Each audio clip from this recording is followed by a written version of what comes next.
Hey there, welcome to Behind the Title, the official podcast of Treworgy and Baldacci Real Estate Closing Services. I am one of your co-hosts, Bobbie Grenier, and sadly, Jessica Mung is not able to be with us today, but worry not, I have another Treworgy team member here with me. I'm so excited to have Shannon Esty here with me today, and she is going to talk to us about, I feel like I should insert some ominous music here, boom, boom, boom, foreclosures. But before we get going with that topic, can you tell everybody a little bit about yourself, Shannon? Yes. Hi. Thank you, Bobbie, for having me. My name is Shannon Esty. I have been practicing real estate law in Maine for 16 years this year. I have started out in private practice. I worked for a large foreclosure firm during this last recession. I have also worked as an underwriting attorney for one of the larger title insurance companies here in Maine. And most recently, I joined Treworgy and Baldacci as one of the title attorneys working on transactions. Well, we are so happy that you joined Treworgy and Baldacci because you and I work very closely together, and I think you are such an amazing asset to the company.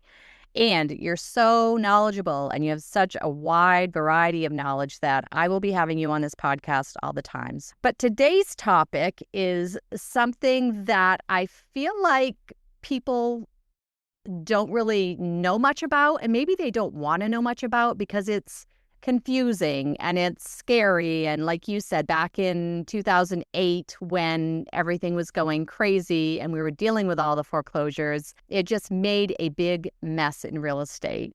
So I know you're going to straighten us out a little bit and give us a little more information so that we can understand the foreclosure process. For an agent or someone who's never dealt with a foreclosure before, how does the foreclosure process work in Maine at a high level? To your point just now, foreclosures don't come at a really high volume. Often it's more of a cyclical with the economy. And so as the economy changes, we may have more foreclosures or less foreclosures. It's totally normal if you've never dealt with foreclosure before, because oftentimes there may not be a lot of foreclosures right now at a certain period of time. You may be new to real estate, or also it's usually the first thing everyone wants to forget because of how terrible they are. And so you may have just blocked it out of your memory for a period of time because you don't want to remember that horrible time frame. So it's totally normal, and absolutely, this hopefully will be a good refresher on foreclosure in Maine and what to look for. Generally, like on a high level, how does the foreclosure process work in Maine? Maine has two different types of foreclosure: non-judicial and judicial. The most common foreclosure process for residential real estate in Maine is a judicial process, where you would see a lender filing a lawsuit in the courts seeking to foreclose on a property. So this is for residential properties. Non-judicial, straight to auction, that's commercial in Maine. That's not something that you're going to see for a residential property, mostly because of the consumer protections that have been passed over the years from the legislature to protect homeowners and protect residential properties from this quick, short, fast, straight to auction kind of a scenario that some other states have. The process is, it's a lawsuit. There are notices that are sent out. There's mediation. We'll talk about that in a little bit.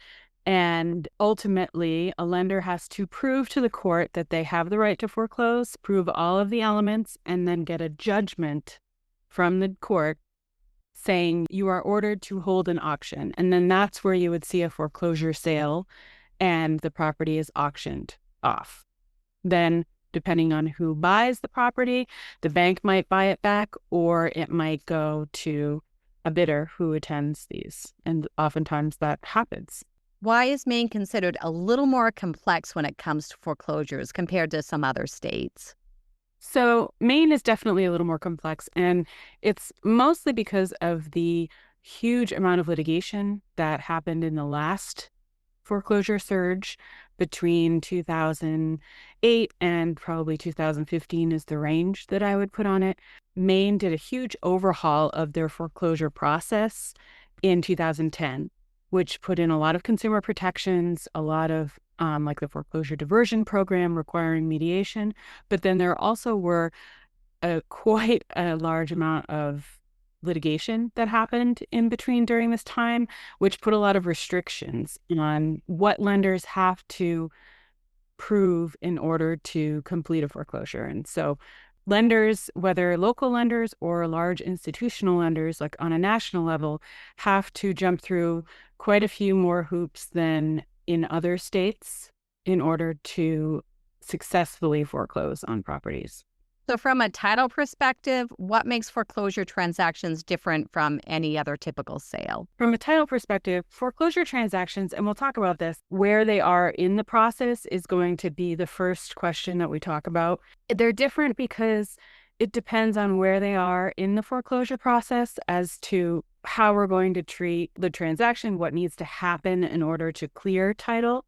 If a property is already foreclosed and a borrower is trying to sell, they will absolutely need the cooperation from their lender to sell it.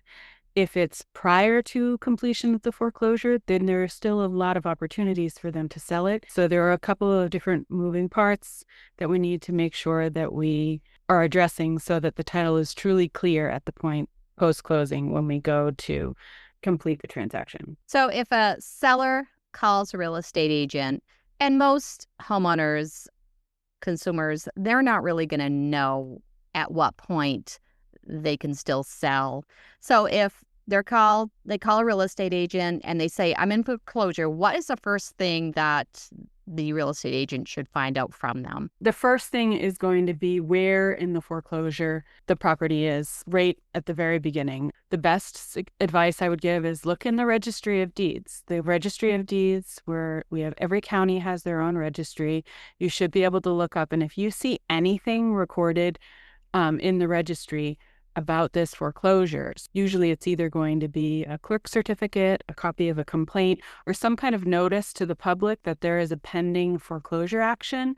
That is your cue to you and to your client that the lender has already initiated foreclosure proceedings and there is an active case. If you see a foreclosure judgment, I would highly recommend you move extremely quickly to figure out, because then once judgment enters, the bank has very specific timelines they have to meet in order to successfully hold the foreclosure sale. And so these are different points that you want to look for. You want to look for, is anything recorded at all? If nothing is recorded at all, more than likely your seller just received notice of a pending action or some kind of letter in the mail from their lender saying, we are initiating foreclosure proceedings.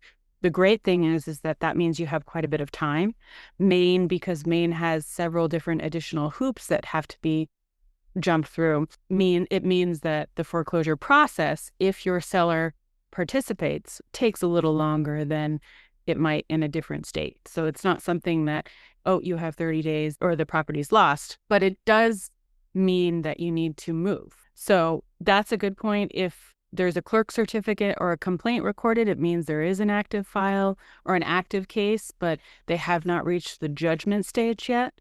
And then, or maybe they have and they have not recorded the judgment yet. So if you see some kind of complaint or clerk certificate, even if you don't see a later recorded judgment of foreclosure, it's your cue that there's an actual active case. The other thing is, what has the seller received in the mail? That's another piece to keep in mind, to ask. That's a good question. Another really good question for you to ask your clients is, are you participating in the case? Did you answer the complaint when you were served by a sheriff, or did you shove it in with the rest of your mail and ignore it? Because, I mean, to be honest, most people do just ignore it because they know that if there's nothing that can be affirmatively done, or they don't know about what they need, what they can do to protect their interest, our first tendency is to kind of ignore it. And so what have they done? Have they answered the complaint and therefore they're going to continue to get information in mail from the court about the status, or have they kind of ignored it? And you can always appear, even if you've ignored it up until this point. There are always options, but knowing where we are is important. You find that most homeowners don't participate in the foreclosure, as you had said, they don't answer the complaint. Does that make it more difficult when it comes to selling the property once the foreclosure proceedings have started? Yes and no. So it just means they may not have all of the information that someone who answers the complaint tells the court, I'm a party to this action. Here's my mailing address. Maybe you don't live at the property anymore. And the bank is just sending stuff to the property and they don't have your current address. So even just getting mail might be compromised if you're not answering the complaint. If you don't answer the complaint, you can't request mediation. And Maine has a mediation program that's very specific for foreclosure. It's called the Foreclosure Diversion Program, and it is required for when you answer the complaint. If you're not answering the complaint, you're choosing not to participate, and then it's not something that the lender has to comply with. So if you do answer just solely to be a part of the Foreclosure Diversion Program, this gets a seller or a property owner at the table with a mediator, someone who's trained in foreclosure diversion or foreclosure mediation, and the lender or a person from the lender's office, so that you can work out options. And so if the goal is to sell, then you can work on solutions that will delay the foreclosure because it's in the lender's interest for you to sell your property as well, because it will reduce the fees that they incur. And the timeline, they'll be made whole, they'll be paid off in a perfect world, rather than having to foreclose, incur additional fees, and then maybe not even recouping the full amount that's owed to them. And it all happens faster.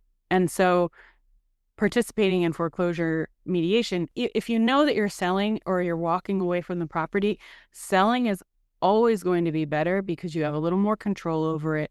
It shortens the time period and it brings everyone to the table. Some sellers aren't aware of, because this isn't the only problem when your property's in foreclosure. There are a lot of other economic issues or a lot of other personal issues that are happening in your life that have led you to this point. And so it's incredibly overwhelming. It's emotional. It's hard to think about how the future when you're in it in the moment.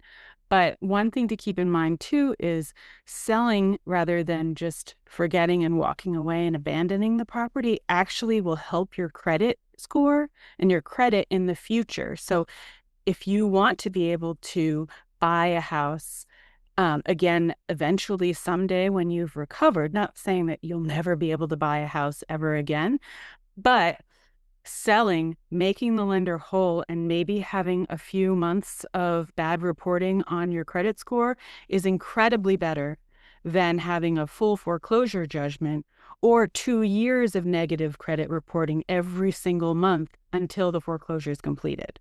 So if you can narrow down the time frame of this negative monthly reporting to the credit bureaus, you're actually helping your future self just deal with it and shorten the pain period that you have to go through.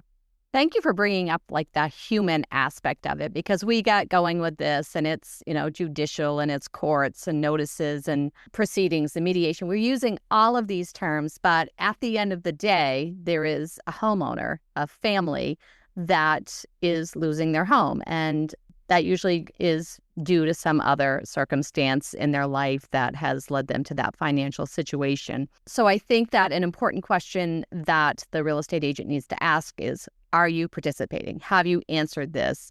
Let's not just ignore, because there could still be time.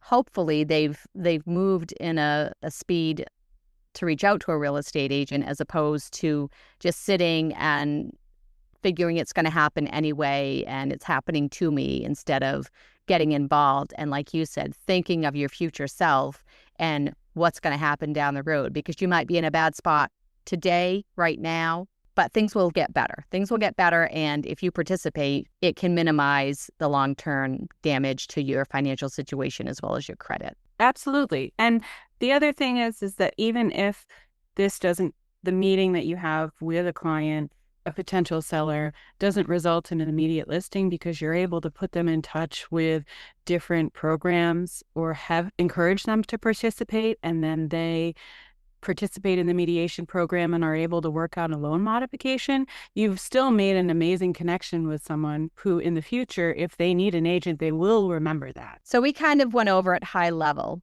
but I want people to have a better understanding of the foreclosure timeline. So could you walk us through some of the key stages? Yes, definitely. So I kind of break this out as we have pre-foreclosure, before the bank has filed a case or an action in court. You have mediation, pre-judgment, and then post-judgment. So those are kind of the simple terms. Before the case has even been started, the bank is by law required to send a notice of default to the homeowner saying, you are now in default of your loan. This is the amount that you must pay in order to cure that default or clear the default and come back to current, and by when. And so there are time frames in the letter. It's a very specific letter. If the letter doesn't include specific words or specific information, it can result in a court throwing out the case. So it's very, very high level specific language that is the result of many, many cases over the last couple of decades. So this is going to give you all the information in this notice of default. So that's kind of the beginning stages where someone might reach out and say, I'm in foreclosure. And it's because they got that note. And so there are a lot of, like we said, there are a lot of options for that. The next stage is when that notice of default is sent and the homeowner does not cure the default or clear the default, then the bank will, or the lender will proceed with foreclosing on the property by filing a complaint in the court. It's usually in the district courts, but sometimes it can be in superior court. It can also sometimes be in federal court, but you'll still receive all the notices. You're served by a sheriff unless your homeowner has really just disappeared. And then sometimes you might see publications in the newspaper trying to notify people. The complaint gets filed. Once the complaint is filed, the lender has 60 days to record a copy of that complaint or a notice, which is called a clerk certificate in the Registry of Deeds, giving public notice by way of recording in the Registry of Deeds that there is a pending foreclosure. And so that's what title examiners will see when they go to do a title search on a property. They'll say, oh, that's a red flag to us. We're in foreclosure. And so that usually means that you're going to be dealing with a foreclosure law firm on behalf of the lender. And so there may be multiple people involved that you have to work out, but it's a statutory requirement that the complaint or a clerk certificate gets recorded in the registry for public notice that there is a pending foreclosure. After the complaint, if the homeowner or the borrower, in this case it's the defendant, answers the complaint and doesn't agree, then, or even if they do agree, but they answer the complaint, then the mediation stage happens. And that's the foreclosure diversion program. It's a mediation. The parties will meet. A lender representative is required by law to attend, and it has to be a lender representative with the authority to approve certain things, like approve a loan modification, approve a short sale, or work with the borrowers. What was happening before is they'd send someone and that person couldn't really do anything. And it was just a huge waste of time. And so the whole point of all of these changes in 2010 during the foreclosure crisis was to make sure that the lender understood they have to send someone with the authority to do this stuff and work with the homeowner so that it's not, oh, we'll get back to you later. It's no, we're going to do it right now.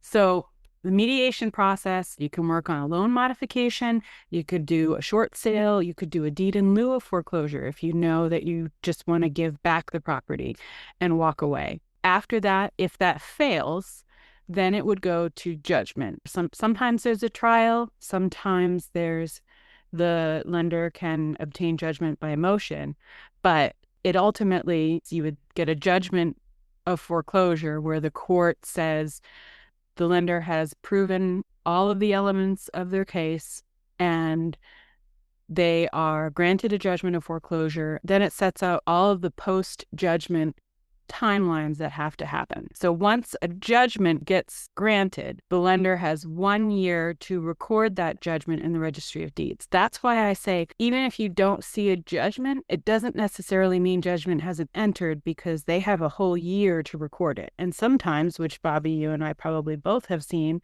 they haven't even recorded it by the time we're under contract and they're reselling it. And so saying, oh, I don't see a judgment, we're still good, please don't do that. That's not necessarily true. So once a judgment enters, by law, unless the parties have agreed differently, after the foreclosure judgment enters, there is a statutory 90-day redemption period. And this is, like we talked about earlier, one of those consumer protection safeguards that was put into place by the state to give homeowners another 90 days to potentially resolve the default and work with the lender. Now, before all of these changes to the foreclosure law in Maine, it was usually you have to come up with the full amount owed on the mortgage. Now it's really another 90 days for homeowners to work with their lender to either come up with a modification or sell the property, because they have this additional time period to work with the lender on that. And it's in the lender's best interest as well, because it means they're more likely to be paid in full, as opposed to having to complete the foreclosure sale and then try to sell it on their own, where they continue to incur expenses and they likely will not make back all of the money that they loaned originally on the mortgage. To your point, I think there's a big misconception that the lender is some guy with like a wiring mustache that he's twirling saying he wants your property. Lenders do not want to own property. They don't want to sell property. They're in the business of lending money and collecting payments. And it seems like, along with the consumer protections, they will and they want to work with homeowners to resolve without going through the full foreclosure process and resulting in a foreclosure sale. Absolutely. And there were a lot of programs on the federal level and on the state level during the last foreclosure crisis that forced lenders to have these conversations. Like whenever anyone mentions a loss mitigation department, loss mitigation departments exist now because of all of the legislation and rulemaking that was done in the last foreclosure crisis. But the great thing about that is this is normal standard operating procedure for lenders now. If there is a default, they go to loss mitigation, and then they review all the options with the homeowner, because like you said, to your point, they do not want to own property. That's not their business. Their business is collecting interest in monthly mortgage payments. Can we step back on the publication period? What happens there? And the reason I ask is from a title standpoint. I feel like a lot of times that becomes a requirement in our title, that the publication notice does need to get put on record. What happens during the publication period? After the statutory 90-day redemption period, the lender then has another 90 days, and this is the publication period, where they need to do all the things to get ready to hold a foreclosure auction or a public sale. So contrary to what someone might believe initially, when a judgment of foreclosure is entered, that doesn't mean the bank just owns the property. It only means that they have a court order authorizing them to hold a public sale or an auction to sell the property. So they still have to complete the foreclosure by holding a public auction.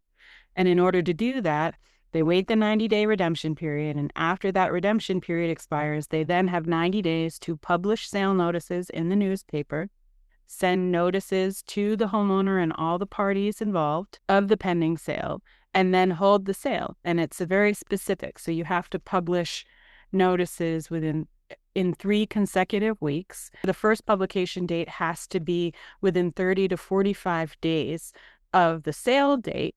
And then you also have to mail notices within a certain period of time as well. And so this is where our handy dandy foreclosure checklists come into play. As a title examiner or a title attorney, is I've got my checklist and I'm going through all of the documents available online to make sure that whichever law firm, regardless of the law firm that handled the foreclosure, did it correctly. And this is where, when we're also talking about on any kind of a property that has a foreclosure in the chain of title. So if you bought a foreclosure, or if your buyer is buying a property from the bank that has already been foreclosed, we're going through and we're going through our foreclosure checklist to make sure that the bank properly foreclosed on the property and therefore then had the authority to sell it. If we're talking timeline, when the auction is held, this is a public sale. This is where the bank sells the property. They usually enter a credit bid of some kind of bid on their, sometimes it's the total amount due to them. Sometimes it's what they see the value of the property is. So I wouldn't assume if you have buyers that want to go to foreclosure auctions that they're always going to bid what is owed. It really just depends on what that lender has for goals in terms of whether it's to be made whole. And usually it's some kind of formula. What's the property worth? Like, what is their appraised value versus how much is owed on it? And they usually go with the lesser of the two. And then after the foreclosure auction, whoever is the high bidder, whether it's the bank or a third party, will then get a deed. And then the foreclosure is completed when a foreclosure deed gets recorded. Can the foreclosure timeline be delayed or postponed? What would that look like? Or can that even happen? Yeah, it definitely happens a lot. And working with the lender and being in communication with the lender as a borrower or homeowner is huge, because then you can have that conversation with them. They can delay going to trial. They could delay even beginning the foreclosure process if you're working with them and they know that you've got the property listed for sale, or you're under contract. Bankruptcy filings will significantly delay and immediately put a halt to any foreclosure proceedings. And so as an agent, it would be incredibly important to make sure you know if your client, your seller or potential seller, is in bankruptcy, or even having a conversation about bankruptcy, because their ability to sell may also be limited. So it's possible there would be postponements. And so if you're, as a title attorney, reviewing the property or reviewing the documents and the timeframes don't match up, one thing that might cue you in is, oh, maybe there was a postponement. So you had mentioned it quickly earlier, and most that are in the real estate business have heard the term short sale. Can we talk a little bit about what a short sale is and what that looks like in relation to a foreclosure? No one likes to hear the word short sale in this industry at all. We don't hear about them as much anymore, mostly because property values have increased significantly compared to the last foreclosure crisis. Essentially, what a short sale is when you owe, as a homeowner, more than what your property is now worth and that you could sell it for on the market. And so a short sale is when your lender agrees to take less than what is owed on your mortgage in exchange for you being able to sell it. So you can sell your property. You have to get approval from them because they're not going to get a full payoff. But then that means that you can actually sell it and everyone can move on. It doesn't happen as much, like we said, because of the values. However, when you see, these are usually with mortgages that are really, really close to the purchase price. And so then once someone goes into default, fees and interest continues to accrue. They start paying additional expenses. And so that there are a lot of other costs that can tack onto what your balance is that will push you up and over the property value. It's an option, like we said, with loss mitigation departments. It's one of the options. Like this, short sales are cyclical in the same way that foreclosures are, and they're likely to come up again. I mean, property values are different, but also we have people who are purchasing at these high property values. The approval process is kind of a lot, but it's more front-loaded than anything else. And as an agent, knowing what needs to be done to get that approval process ahead of time will be helpful. And working with a title company so that you can have everything ready is very helpful as well. Sellers or homeowners cannot qualify for short sales unless they're at least 3 months past due on their mortgage. And so if you think, oh, my house is underwater, I want to sell next month, but I don't want to take a hit to my credit, because that's not going to work. The bank usually won't even review a short sale until it's at least 3 months past due, because then they have to look at it internally as, maybe it makes more sense for us to approve the short sale than to take on the additional costs and expense of foreclosing. And realistically, if this person is 3 months past due, they're now at risk of us having to foreclose. So from a business perspective, on the lender's point, like, they're not even going to entertain those conversations until they know that you really are not able to make your monthly mortgage payment.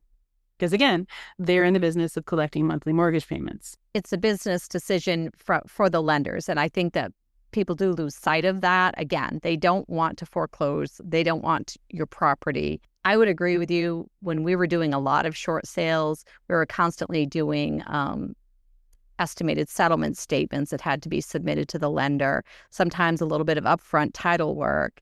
And a lot of people, and it was a kind of a misconception and a myth, thought, okay, I know I'm underwater, I'm upside down with this home, I want to sell it, I'm just going to sell it for less and see if the lender will do that. But if they're not behind on their payments or in any type of default, the lender won't consider that short sale. Okay, so we have talked a lot about foreclosure from the homeowner's side. Let's look at foreclosures from the buyer's side. So what, in your opinion, should a buyer always do before bidding at a foreclosure auction? So the one thing that I would say, and that will be right in the terms and conditions that a buyer is given when they walk into a foreclosure auction, or will be in the contract that they sign if they're the high bidder, is the buyer is responsible for doing their due diligence prior to bidding and prior to entering into a contract with the lender. And so this due diligence is a title search, honestly. And that's really going to be, it's the buyer's responsibility to do the work ahead of time to confirm that the lender has correctly completed the foreclosure process and that they are authorized to sell. And so a lot of times you'll see buzzwords like, oh, the bank's selling it as is. And oftentimes we think of as is as more property condition. But it also means if they didn't complete the foreclosure correctly, in some cases, it doesn't mean that the entire foreclosure needs to be voided and redone. In some cases, sometimes it means that that's a risk that the buyer assumes by bidding. And so the best example I can give with this is, let's say we have a foreclosure case where a former owner or an owner has 3 mortgages. The first mortgage will complete the foreclosure action and they will file the lawsuit and foreclose. And the other 2 lenders will be named as parties. And if the bank properly forecloses and completes the foreclosure action and gives the notices that are required, those other 2 mortgages are extinguished and wiped out. If they do not name the right parties or give the right notices, there is a possibility that those other mortgages would survive. And to clarify, it's not usually mortgages. What we're really usually talking about are judgment liens or Maine revenue liens, IRS liens. The last thing that you stop paying is your mortgage. There are usually other bills that you've stopped paying before you get to the point where you stop paying your mortgage. And so that's where you'd see credit card judgments or income tax liens. And so if there's an income tax lien or if there's a judgment on that's gotten to the point where it's a lien, then the lender is required to name that party, like Maine Revenue Services or Bank of America or whichever money judgment holder or whoever holds that lien. They have to be named as a party in the foreclosure action in order to wipe them out. And the idea is that if you get everyone together on the same case and name everyone, then you can wipe out and extinguish all of their interests by completing the foreclosure correctly. Unfortunately, if the lender who's initiating the foreclosure proceedings does not name all of the parties interested, that interested party can't be held or bound to the foreclosure judgment. And so let's say, for example, we have a $10,000 credit card judgment that has a lien on that's recorded, and the foreclosing lender does not name that credit card company. That means the lien survives the foreclosure and is still a lien on the property until it's addressed. So this is a lot of me kind of going into all the nuts and bolts, but it really comes down to the buyer doing their due diligence, doing the title search in advance of even going to the sale to know what they're dealing with when they're bidding on a foreclosure. So if they know in advance, oh, there's a $10,000 credit card judgment that was not named and that my attorney or my title attorney is telling me is a problem, maybe I'm still going to bid, but I'm going to bid knowing that I also am going to have to pay a $10,000 credit card judgment to clear the title. Or maybe I don't want to bid at all because I don't want to deal with the hassle of having to track down and pay this $10,000 credit card judgment. It also is another way of making sure that the foreclosure itself has been completed. There are a lot of scenarios where if the mortgage has been bought and sold many times and transferred, the underlying foreclosure case might be void because they didn't do it correctly. And then in that case, the lender does not have the authority to hold the foreclosure sale because the underlying judgment is compromised in some way. And so that would be another scenario where this is something that's going to come up once you're under contract and prevent you from completing the sale. Don't bother bidding at all to begin with because someone else is going to find it and it's going to cause a lot more headaches. These are kind of all of the risks that the buyer is taking on whenever we're dealing with when I say as is, it's more as is in terms of how the foreclosure was done. I want to make this point too, and I know that you'll back me up on this. When you say a title search, this isn't Joe Smith that has absolutely no or even maybe a little idea how to look at things in the registry of deeds, or a real estate agent that feels like they have a little more experience looking at things in the registry of deeds.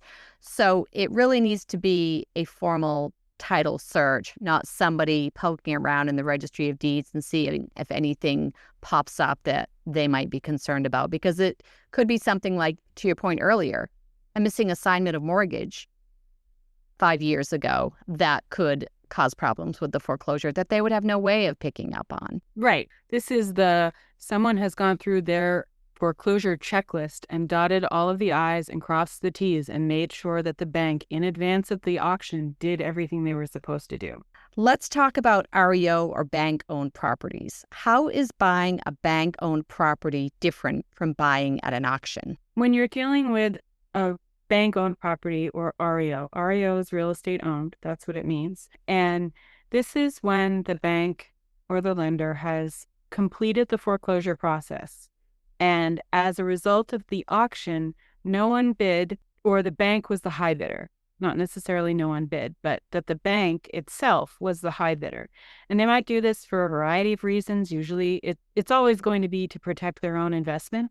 And so if the bank is the high bidder, then a foreclosure deed gets recorded. And it looks strange because it's a deed from the bank to itself, but it has to, by law, be recorded because the state statute requires that a foreclosure deed get recorded. And that is your final piece of completing a foreclosure. So once that's been recorded, then the bank is now the owner of the property. The foreclosure is no longer pending. The former owner's interest is presumably done and gone. You're dealing with not the former owner, but the bank is the seller. And so they've done their formulas in terms of what they're going to sell the property for, in terms of knowledge of the property, the history of the property. They're going to assume they have nothing. They have no information.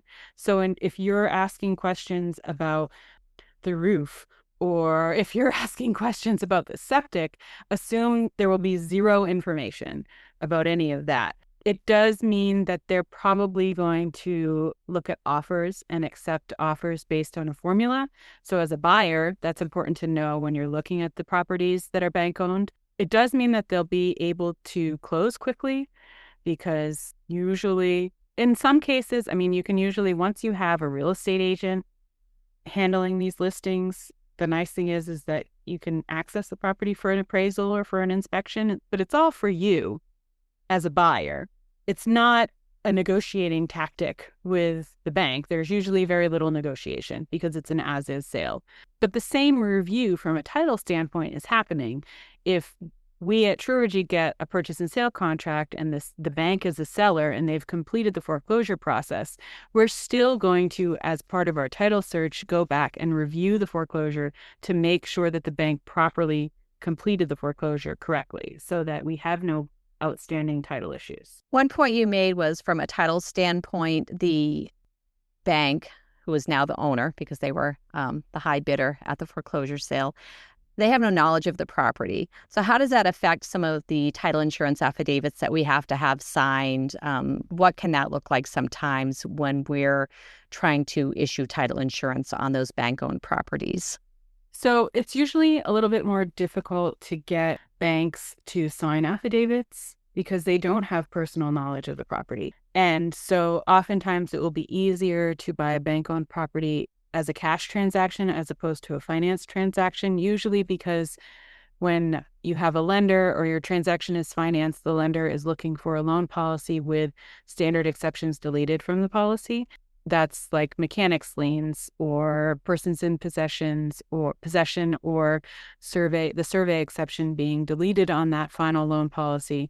We do that as a title agent, usually with affidavits. If we can't get affidavits signed, then our next option is a mortgage loan inspection sketch, which we use for non-bank owned properties often, especially if there have been changes to properties. So I would say if you have a finance transaction, we still can do it, but assume and make sure your buyer's expectations are that this sketch is going to be one of the costs associated with their purchase if they're financing.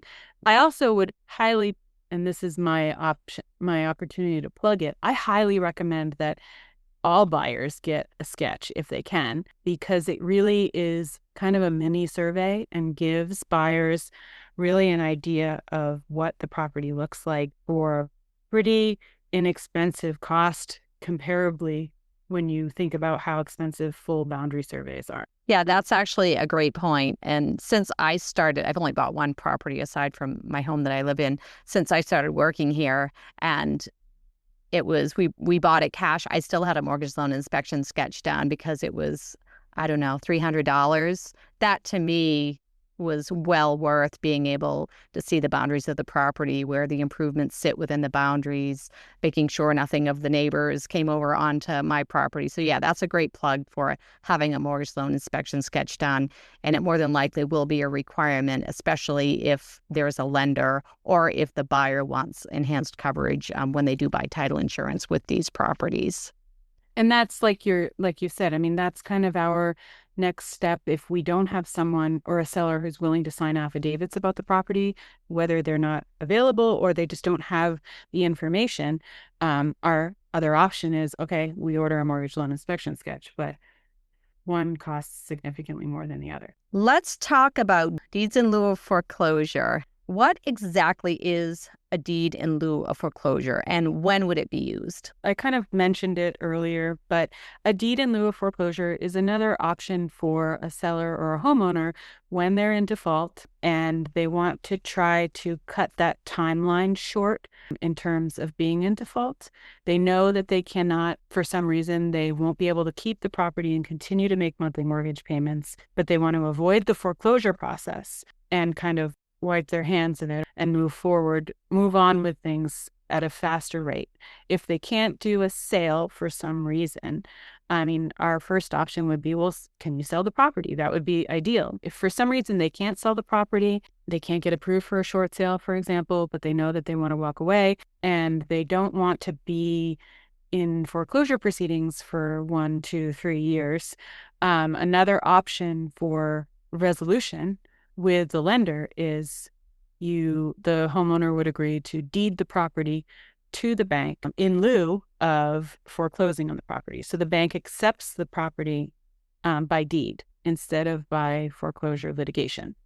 And this is great. If you have a lot of liens on your property, it's impossible. So really, this is only going to work for people who have one mortgage and that's it on their property. Purchasing a bank-owned property that's obtained by a deed in lieu of foreclosure is a similar review that we would do then like with a bank-owned foreclosure that was completed by, or a bank-owned property that was completed by foreclosure. We're going to look and make sure that the deed in lieu was completed correctly and that there weren't any other junior liens or junior interests that were not addressed. So sometimes they might, the bank might take a deed in lieu of foreclosure and pay off other mortgages or pay off liens to clear the title.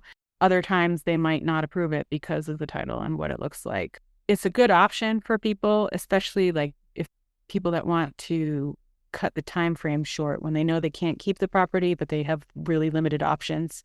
So it would be if they didn't have a lot of other liens. So if they had writs, like you had mentioned earlier, maybe they had a credit card that went unpaid and there was a judgment which resulted in a lien put on the property. Maybe they have a Maine Revenue Services lien. They weren't able to pay their Maine income taxes. So because the foreclosure, when done properly, wipes out all of those additional liens, the deed in lieu would not do this function the same way. It would not do the same thing. Right. And because that's a deed to someone else as opposed to an actual court action where all the parties in it are involved, you can't wipe out someone's interest in a property without them participating in the process of wiping out their interest. And that's due process. In your opinion, what are some of the biggest mistakes that you see real estate agents make when dealing with foreclosure properties? Underestimating how long it takes, or how quickly things move, and really not, or doing the research to really know where in the foreclosure process their property is, because there's a lot of missed opportunity, because someone might be reaching out because they got a notice of their auction, and then you're kind of starting at the worst possible time. You're on a very short time frame, and you have to move very quickly. And knowing where you are is going to be, not making sure that you know where you are in the foreclosure at the beginning is probably the biggest mistake, I would say. What would you give for a takeaway for a seller, a homeowner that has been notified that their loan is in default and that foreclosure proceedings have started? Participate. That's the first thing. Don't, as easy or more likely, or you may want to ignore it, and pretend that it's not happening. Answering the complaint, participating in the process, reaching out to your lender to work with them, and see what options are available for you is going to be the best way for you to really understand where you are and what can be done. Company lenders, whether they're national lenders or even on the local level, are really used to having these conversations with borrowers. It's not as adversarial or as aggressive as one might think it might be. Like we talked about at the beginning, like more is going on in these people's lives, in a seller's life. And most of these companies, or most lenders, I mean, there's always going to be some lenders that just have terrible reputations, and you hear horror stories about how they dealt with homeowners, but most of them have processes in place, and they're there to work with you to try to find a solution that works for everyone. And if you try to take the emotional piece out of it as much as possible and address the issue, the pending looming issue, head on, it will be a lot easier in the long run. And lastly, a key takeaway for somebody that is considering buying a foreclosed property, be it at an auction or a bank-owned property. I would say a key takeaway for a buyer who's looking to buy a foreclosure property, know that you're going to do a lot of your research up front in advance.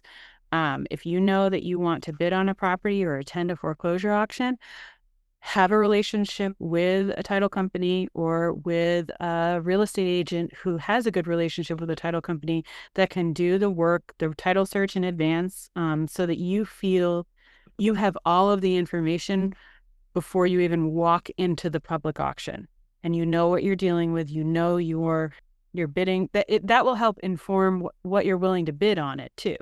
If you have more information up front, assume that the work is front loaded, and maybe it means that you're paying for title searches for a bunch of different properties that you don't end up bidding on, but you're mitigating your losses up front as opposed to getting under contract and then having something fall apart later on and maybe losing a deposit as opposed to just the cost of a title search. Thank you so much, Shannon. I've actually been in this business for a minute, and I've learned some stuff too. And we fortunately haven't dealt with a lot of foreclosures the last few years. Hopefully it's not going to come back again, but usually, like you said, there is a cycle to it all, and it more than likely, hopefully not like last time, but we may have to deal with more foreclosures. So this will give everybody a little reminder, a little background information. So if they have to deal with a foreclosure, they have a starting point of understanding.